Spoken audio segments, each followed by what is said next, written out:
хочу лишь с тобой секунды до вечности. И назад хочу лишь с тобой в дальние дали с собой. И назад вот она, любовь залетая самой заветная. Ты единственная моя заветная. Без тебя единственная жизнь.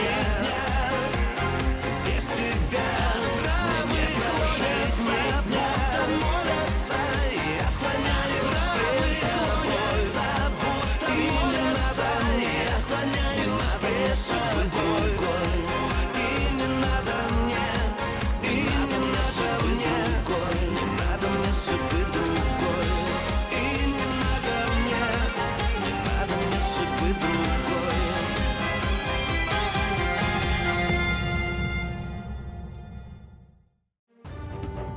زليخة وأخيراً بتلتقي بأيقول وبتعرف إنه الصداقة القديمة اللي بيناتهم خلصت.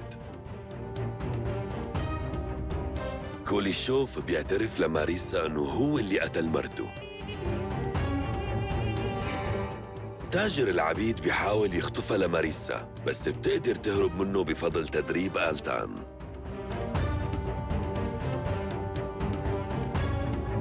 عمر بيجيب للسلطان إثبات ولادة ابن مصطفى الكبير وبيحطه بين إيديه وبيوعده إنه يلاقي له إياه.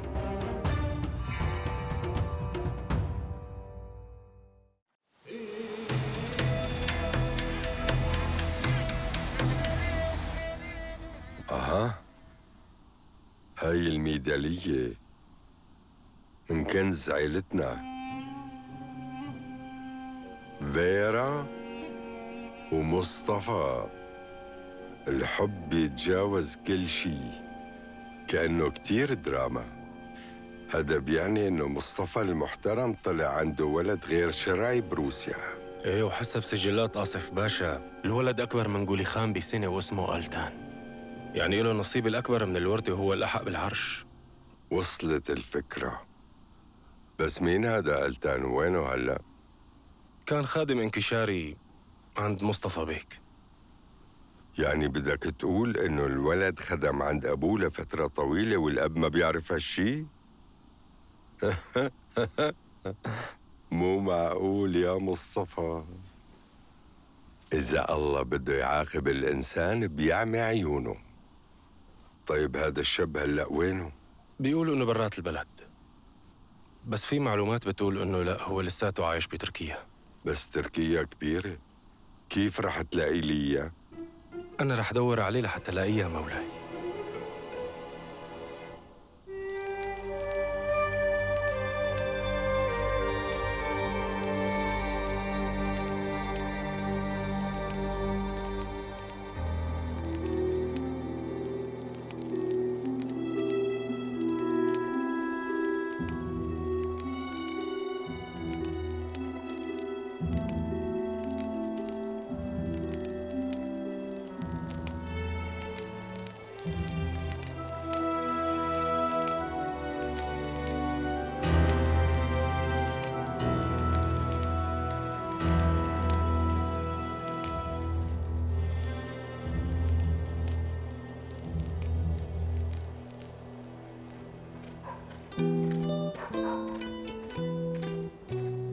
تحملي شوي. بدك ياني ساعدك بشي؟ تعال ساعدني، بس يسخن المنديل بدله بواحد بارد، اعصره وحطه بدال. رايحة أجيب الدواء.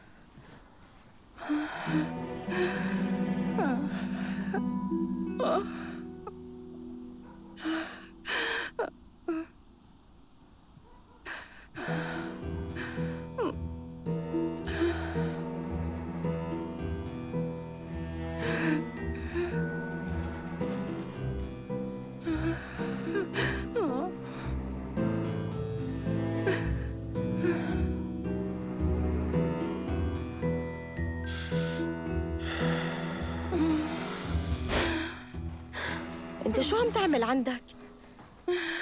ما بيقدر الواحد يعتمد عليك.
لك انت شو عم بتساوي هون؟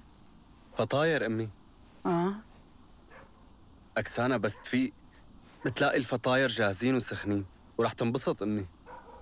يا حبيبي وقف وقف، ليش عم تشتغل شغل النسوان يا ولد؟ ماما شو هالحكي؟ هذا مو شغل نسوان، وبتركيا أحسن الطباخين رجال. هلا عرفت ليش كل الأتراك نحافوا معضمين، ما عم بيشبعوا الأكل من التخبيص. الطباخين الأتراك بيطبخوا أكل طيب وبيشبع، وهلأ أنا راح أدوقك أطيب فطور. كل هالشي مشانا؟ بكل الأحوال هي مو شغلتك بنوب.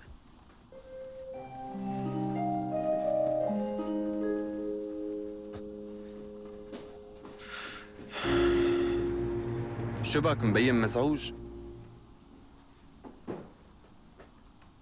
ما في شي. قول شو في. قلت لك ما في شي. لا واضح في شي.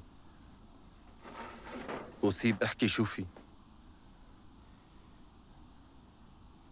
ما بتجيب سيرة لحدا؟ ولمين بدي احكي يعني؟ بالأول وعدني. أنا بوعدك.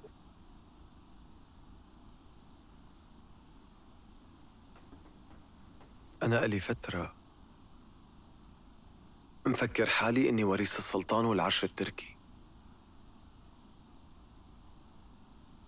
وفكرت إنه مولانا السلطان بيكون عمي عن جد. مجنون أنا ما؟ عم تمزح مو؟ لا ما عم امزح معك.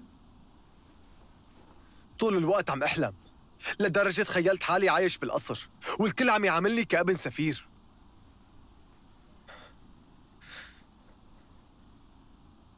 بس للأسف هالحلم تبخر. طلعت ابن فلاحين معترين ومساكين. منيح اللي ما طلعت ابن السفير، لازم تنبسط. اللي من شو بدي انبسط؟ أنا ولا شي، عم تفهم علي؟ لا أنت غلطان. عيشة الإنسان العادي أسهل بكتير من عيشة السلاطين والقياصرة. عارفة ما رح تفهم كل شي حكيته. أصلاً أنا غلطان إني حكيت لك. استنى يا أخي اسمعني، إنك تكون ابن سفير أو سلطان هالشي ما بيبصر، لأنه وقتها رح تنعزل وتضل عايش حياتك خايف يسمموك أو يضربوك سكين أو يذبحوك، ورح تخاف تاخد قرار. قرار شو هاد؟ قرار مثل مين بدك تحارب، مع مين بدك تعمل هدنة. لا يا أخي لا، السلطان ما بينحسد بنوب. بعدين مو مهم إذا كنت سلطان ولا فلاح، المهم تعرف حالك وما تحتار. فهمتني؟ معك حق باللي عم تقوله. المهم ما ضل محتار.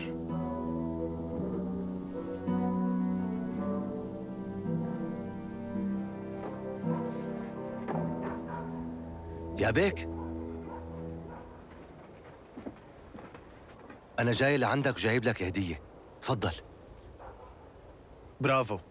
من وين كل هالشي؟ الحمد لله تيسرت معي وعرفت كيف دبرها. عم تهرب؟ مو تهريب بالضبط، شوي من هون وشوي من هون. فكرة منيحة، برافو. ايه، قلت لك من قبل شغلة مربحة. بالضيعة اللي على الحدود عم تمر بالليل قوافل تهريب، واللي عم يمرق بهالعربايات أكيد معه مصاري، وبناخد حصتنا. وفي منهم معهم ذهب، وأحياناً في حجار كريمة.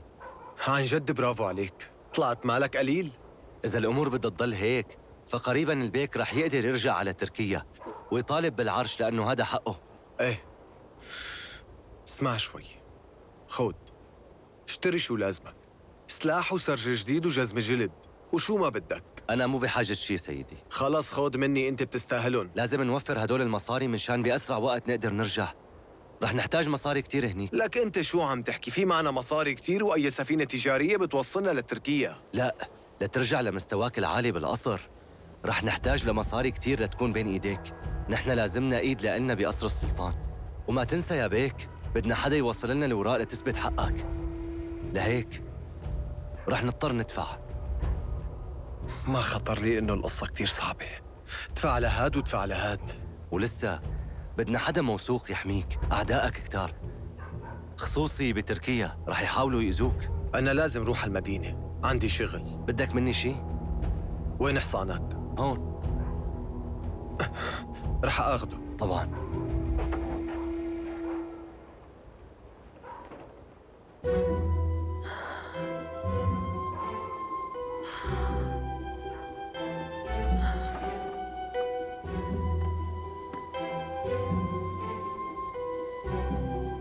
بتجاوبيني على سؤالي؟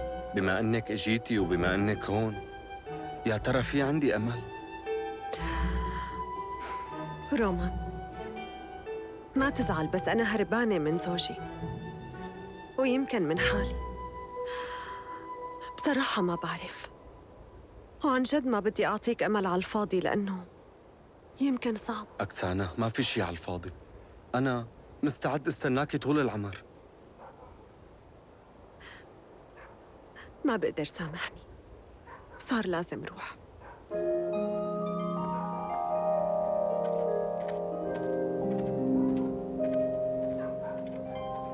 عم تعذب حالك لأنه هالمرة بحياتها ما رح تصير لإلك. نسيان جوزها مين بيكون؟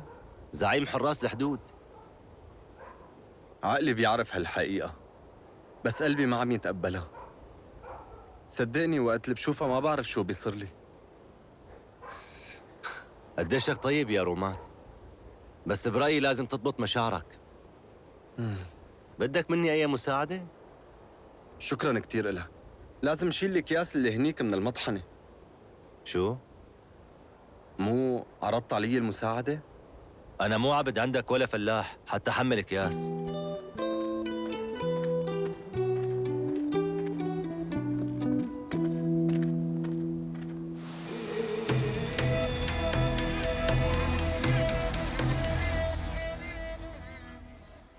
هذا هو ابنه لمصطفى؟ اي نعم، هذا هو آلتان يا مولاي، ابنه لمصطفى. وإذا حكينا على الشجاعة، فالصبي نط من أعلى الجبل حتى ما يوقع بإيدين العساكر. فعلا شجاعة. الظاهر هالغبي ما بيعرف قيمة الحياة اللي الله عطاه إياها، أو متعذب كتير بالدنيا، لهيك هو مغامر.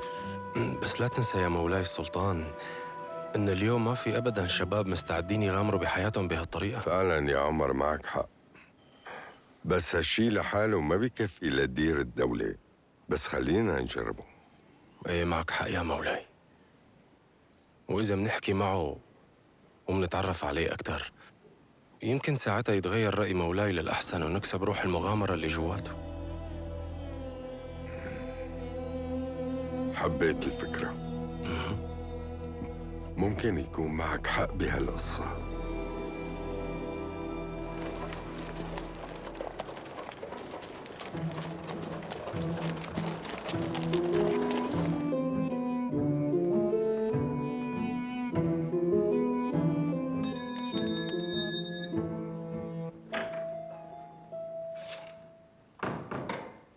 حاضر يا بيك. أنا شرفان أمرهم يجهزوا لي عرباية وبسرعة. لوين رايح حضرتك؟ هاي مو شغلتك. بس أنا لازم خبر مصطفى بيك عن تحركاتك. اسمعني شوي، أنا ما راح أقدم لك تقرير عن تحركاتي، بدي أطلع وبس. خليهم يجهزوا لي العرباية.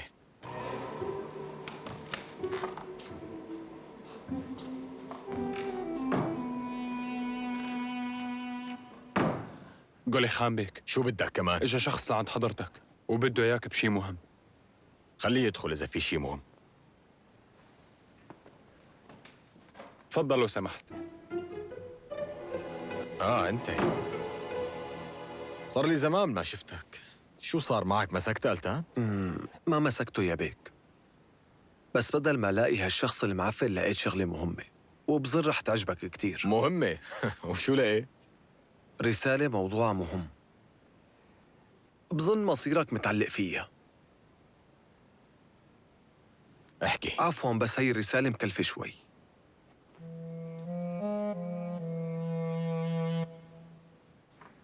أعطيني هالرسالة وامشي. على فكرة إذا بدي أعرض هي الرسالة للبيع بيدفعوا لي فيها أكتر. اعذرني على الجرأة. قديشك أهبل يا أسيب. مفكرني رح أعطيك أكتر من هيك على شي ما بعرفه؟ مضمون الرسالة كتير مهم. ليك شو، روح وجع راس غيري، ماني فاضي لك بنوب، ولا بقى ترجع لعندي. انت عم تتنصت علي؟ لا يا بيك، أنا كنت بدي أقول لك إنه عربايتك جاهزة. هالمرة نفدت. يا بيك، في شخص غريب ضالل بغرفتك. ايه طالعوا لبرا.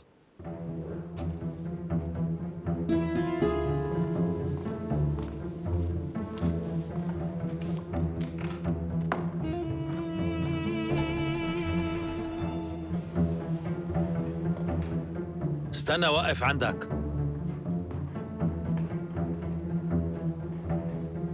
انت عم تقول في معك شي مهم، رسالة لابني. هات اعطيني اياها، بدي اشوفها.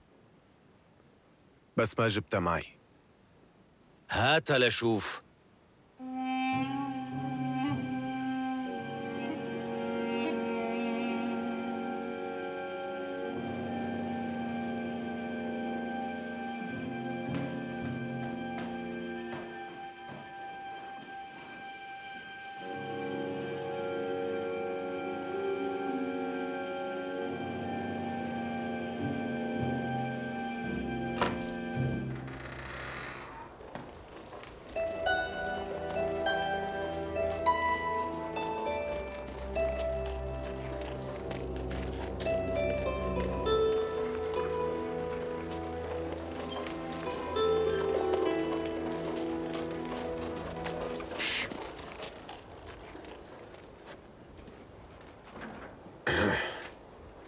يلا نيل احملها.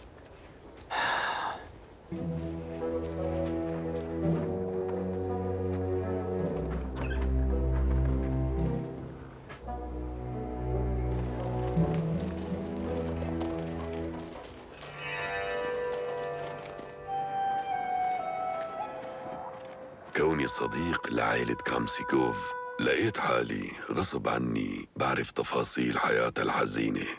ديمتري ابن فيرا عمدوه وعطوه لعائلة أجيف اللي ما كان عندهم أولاد، وبعد فترة إجاهن ولد وسموه أوسيب.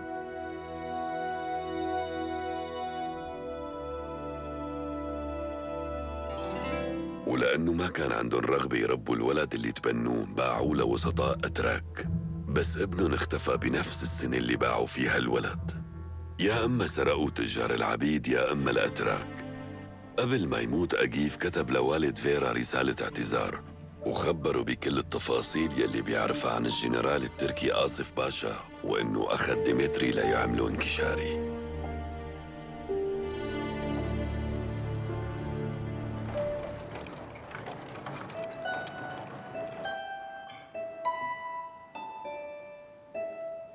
للأسف نحن هلأ مجتمعين لحتى نترحم على روح مرتي يلي توفت. إيفان مرتي يلي سرق الموت مثل ما بتعرفوا كسرت لي ظهري. كانت زوجة بتجنن وكانت أم حنونة.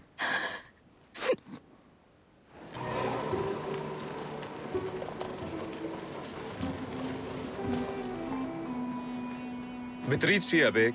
ناديلي السيد بيترو. يلا فورا. كانت ست بيت رائعة. ماما ليديا اهدي. طيب يلا تفضلوا. خلونا نترحم عليها. لا روح السلام. قولي خان بيك برا. جيب لي الجاكيت. اعذريني شوي، لحظة وبرجع.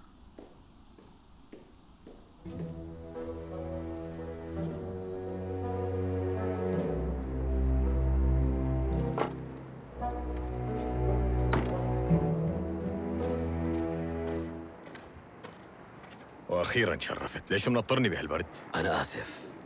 قولي خان بيك. اسمعني مثل ما هلا، بتعرف. بدي غرفة هون بالفندق، غرفة ونينة مشروب ومرتبة أحسن نوع، وطبعا بدي بنت حلوة وصغيرة مثل المرة الماضية ونفس المبلغ. بس يا بيك، حماتي هي صاحبة هذا الفندق، ونحن لسه هلأ من شوي دفناها يعني. فهمت عليك. لهالسبب الفندق مو شغال؟ لا الفندق طبعا شغال. طيب كتير منيح. وأنا كمان رح غض نظر عنك وعن تقصيرك، أنت صار لك كم يوم هامل شغلك.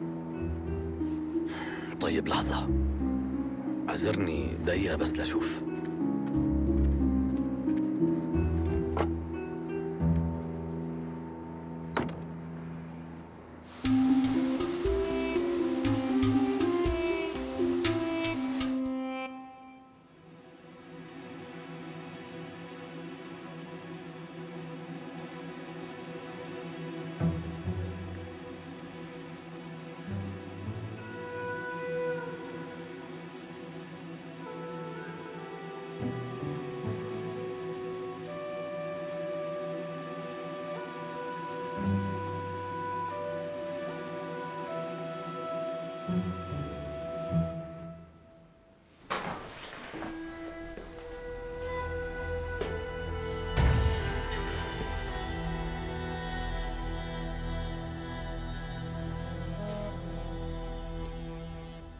واقف على حيلك. حط عينك بعيني. ألتان،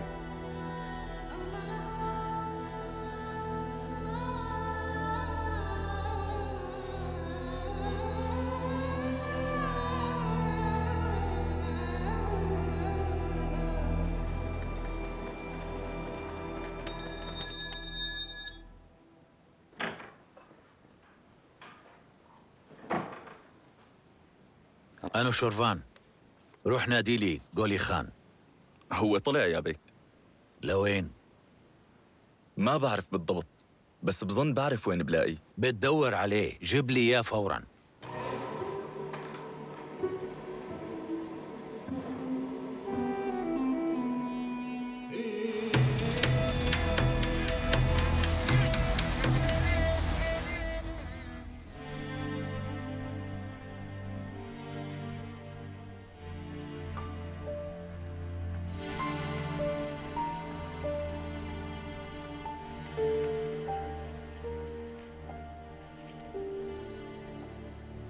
يعني مصطفى بيك هو أبي؟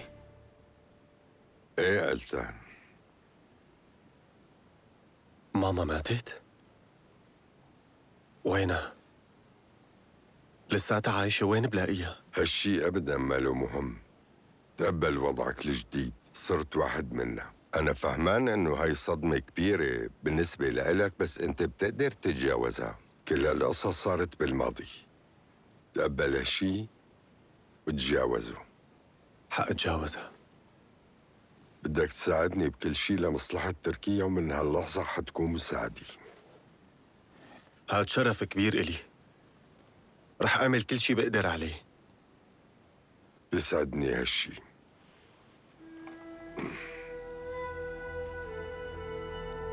وقف.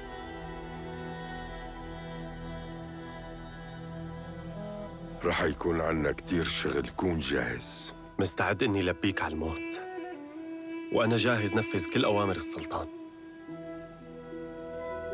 الله يبارك فيك. هلأ أنت لازم تروح تشبع نوم بغرفتك، فيك ترتاح.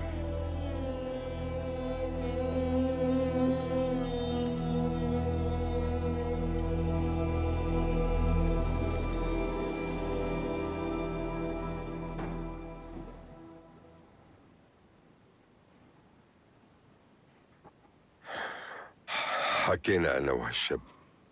هالشاب هو اللي رح يمشي لنا كل أمورنا. هو مو بس حامل مسؤولية، لا، الأهم إنه هذا الشاب عسكري ومخلص إلي. عمر، أنت لما لقيت هالشاب مو بس أنقذتني لإلي، أنت أنقذت تركيا. أنا ما عملت شي غير إني عم بخدم بلدي وعم أقدم واجبي قدام مولانا السلطان. أنا مقدر هالشي.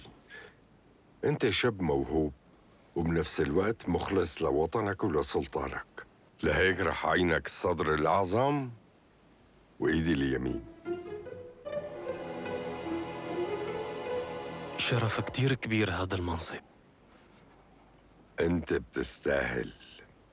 بس يا مولاي، شو مشان رشيد باشا؟ إيه يا مولاي، سؤالي عنه.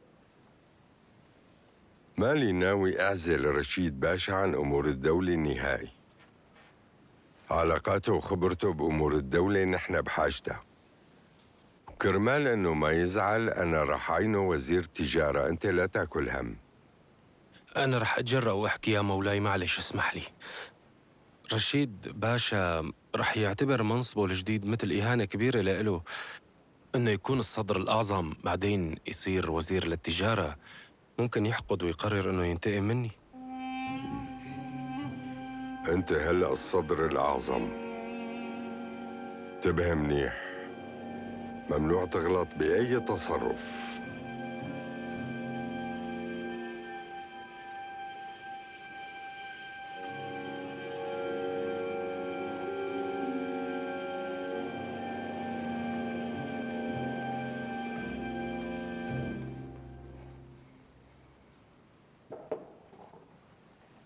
تحياتي لك ألتان بيك. أنا اسمي عمر باشا، وأنا حالياً الصدر الأعظم بقصر السلطان سليم. جيت أعرفك عن حالي وأقدم لك كل تحياتي. وليش واقف؟ تفضل ارتاح. يمكن أنت مستغرب شوي، بس أنا رح أكون واضح معك. يمكن شفت حالك بلحظة هيك صرت مقرب من جناب السلطان. صدقني إنه مو كل اللي موجودين هون بهالقصر رح يكونوا مبسوطين بوجودك، بس فيك توثق فيني. رح يكون شرف كتير كبير إلي إذا منحط إيدينا بإيدين بعض ومنمشي أمورنا.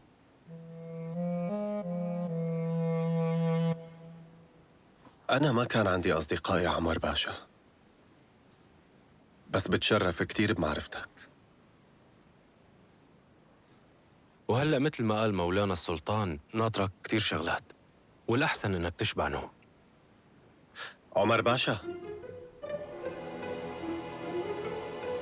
أبي بيكون مصطفى بيك، أنت تعرفه؟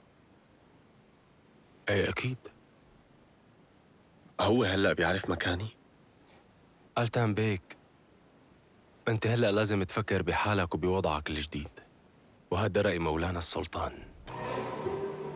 ما في داعي تفكر بشي.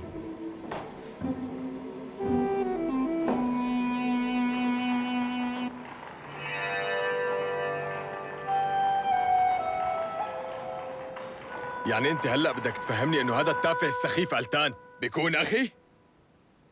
لا، وأكبر مني. أبي بترجاك قل لي فوراً، هاي مزحة سخيفة؟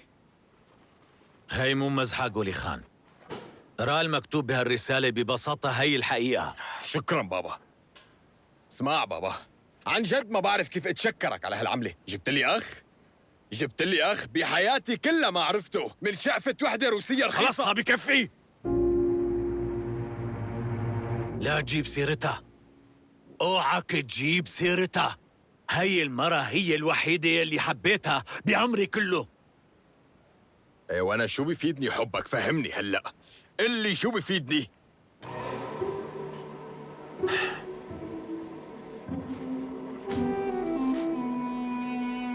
خلص بقى اسكت.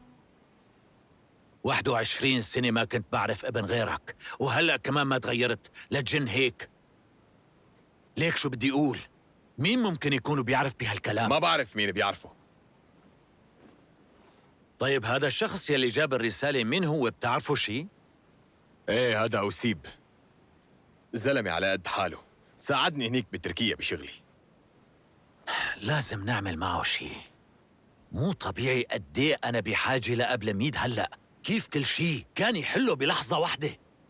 هالشي كتير صعب من دونه. لازم نعمل شي شغلة لحتى يسكر تمه. قولي خان، بتمنى تفهمني معلش، بس انت هلأ مصيرك ومستقبلك وكل شي معلق على شعره. انت اصلا عم تخوفني هلا أبداً يعني؟ ما عم خوفك، أنا بدي تفهم هلأ قد ايه الموضوع صار جدي إلنا. بكل الأحوال أنا على طول رح كون جنبك، بس بدي منك تعطيني وعد جدي وحقيقي. أي وعد؟ شو يعني؟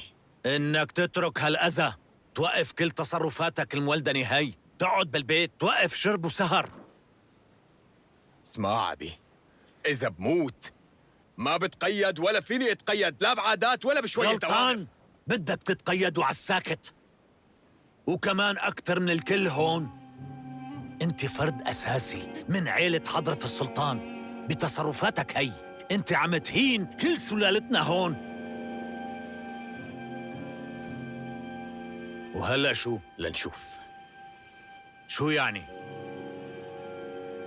رح أعمل كل شي مثل ما أنت أمرت هلأ، بس بعده عنا.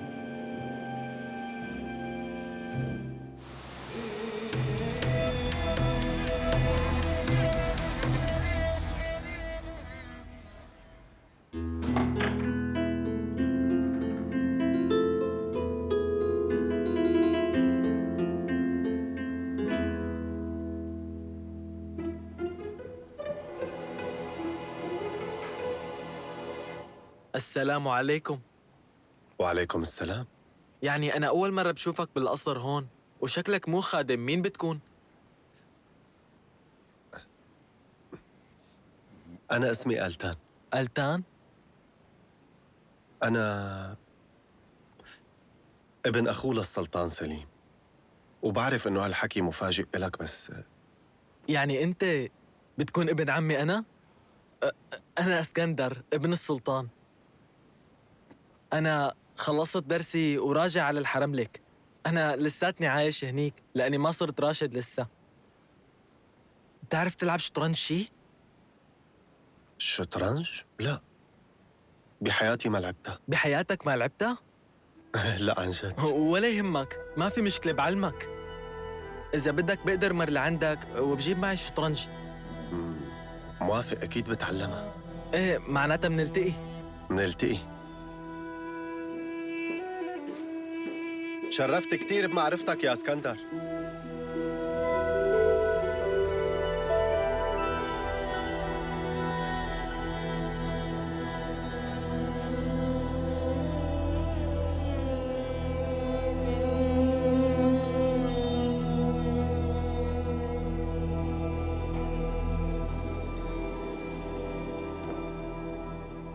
ابني الحلو، كيف كان درسك اليوم؟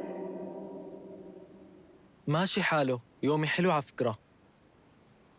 الأستاذ أحمد بيك حكالي عن أفريقيا وكان الدرس مهم. وصار عندي رفيق جديد هون اسمه قال لي ألتان. بتتخيلي يا ماما هالشاب مع إنه كبير بس ما بيعرف يلعب بالشطرنج أبداً. بس أنا رح أعلمه، وعدته إني أعلمه. بعدين هالشي مو صعب بنوب. ألتان ابني المسكين ممكن يغدروا فيك، لازم تنتبه من هاد ألتان.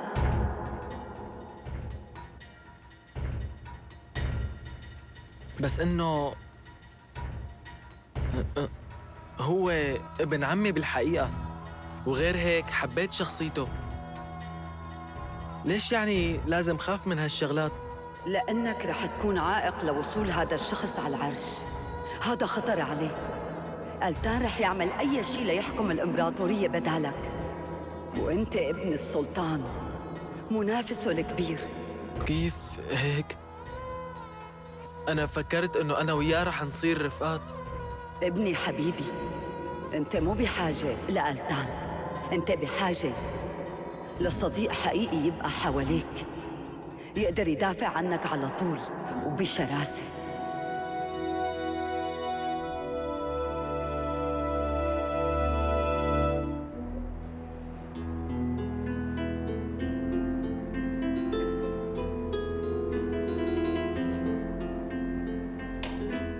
بابا أنت ناديتني؟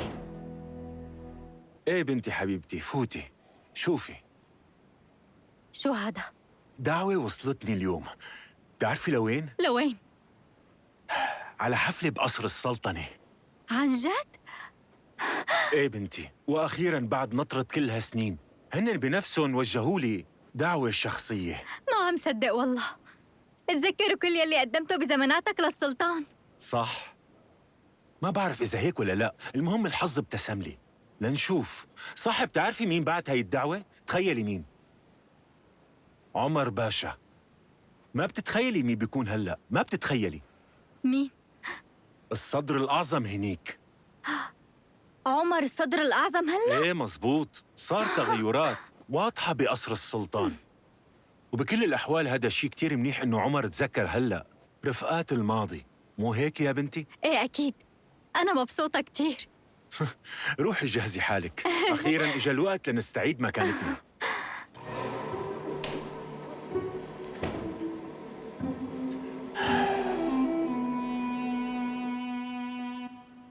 يعني انتوا ما بتعرفوا مين فات على غرفتي، مو هيك؟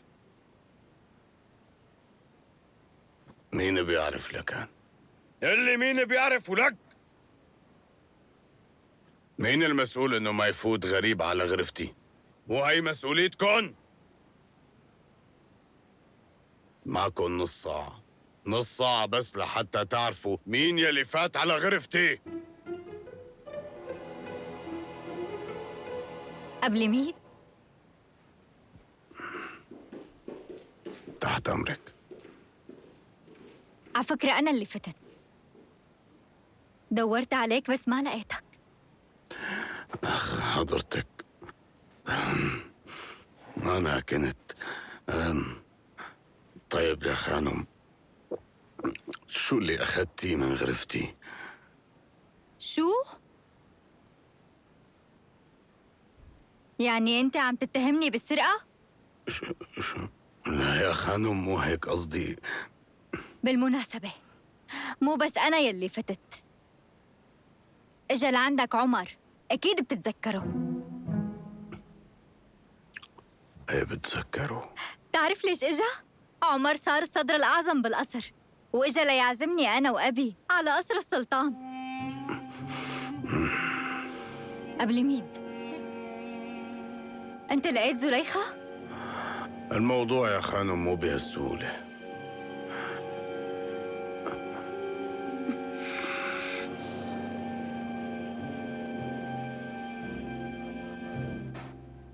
مشغول بشي؟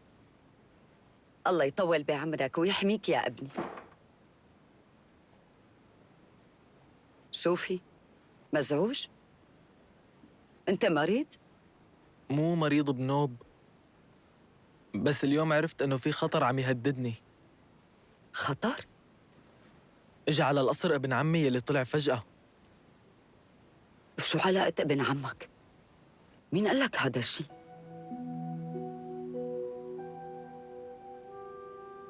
ماما قالت لي. ماما؟ قلت لي ماما.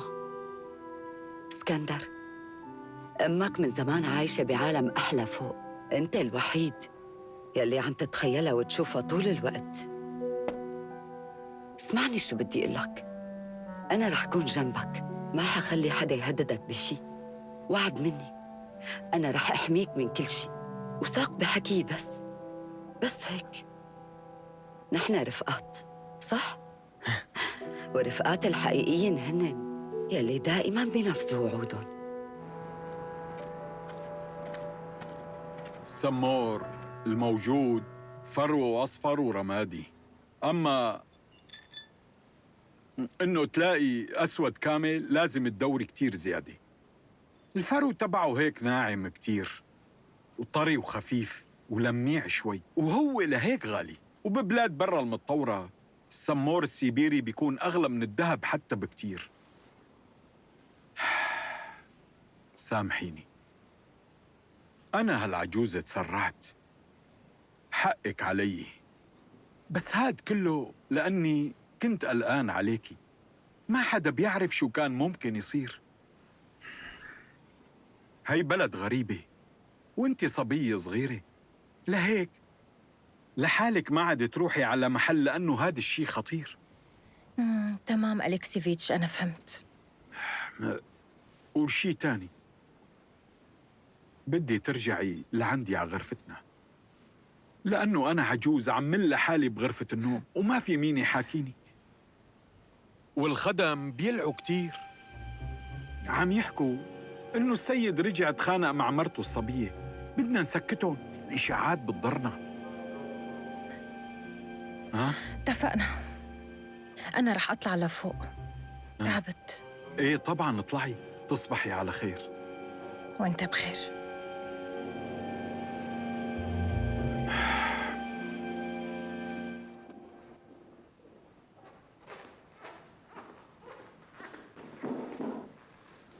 ليك اسمعني أليكسيفيتش، أنت عم تعمل كل شي تمام مثل ما بيقولوا الرفقات. فيك تمشي. مثل ما بيقولوا الرفقات خليهم قراب، أما الأعداء أقرب. بس هي مرة مكارة ولازم تضلك منتبه منها.